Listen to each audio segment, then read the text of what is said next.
This happened to me when I was a teenager. I was at a small family gathering at my aunt's house. There were about 20 of us there, all sitting around in the living room. The conversation was lively, but I was getting bored. So I excused myself and went to the backyard.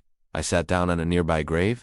It was the grave of a young girl who had died many years ago. I don't remember her name, but it wasn't unusual for me to sit here and talk to her. I always felt a sense of calm when I was here, but this time something was different. As I sat there, I could feel a presence beside me. I turned my head and saw a little girl standing by the grave. She was wearing a long white dress and her hair was covering her face. I couldn't see her features, but I could feel her intense gaze upon me. I tried to ignore her and went back to staring at the ground. But then she did something that made the hair on the back of my neck stand up. She placed her hand on the grave, and as she did, the name of the girl who was buried there appeared in big, bold letters on the gravestone. I could feel the little girl's presence beside me, and yet I couldn't see her. And then she began to speak. Her voice sounded ancient and echoed in my ears. "Why did you come into my garden?" she asked. Her voice was soft but commanding. I couldn't help but feel a sense of dread as I realized that I had somehow offended her. I tried to explain that I didn't mean any harm, but she cut me off. "You have trespassed into my sacred space," she said, her voice echoing. "And now I must punish you."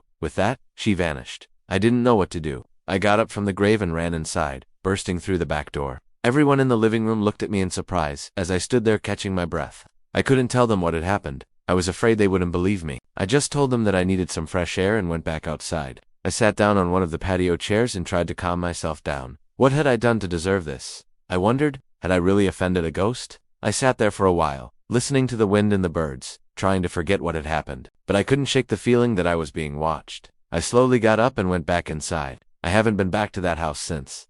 Was it really a ghost or was it just my imagination? I don't know. But sometimes when I think about it, I still get shivers down my spine. That's all for now. See you next time.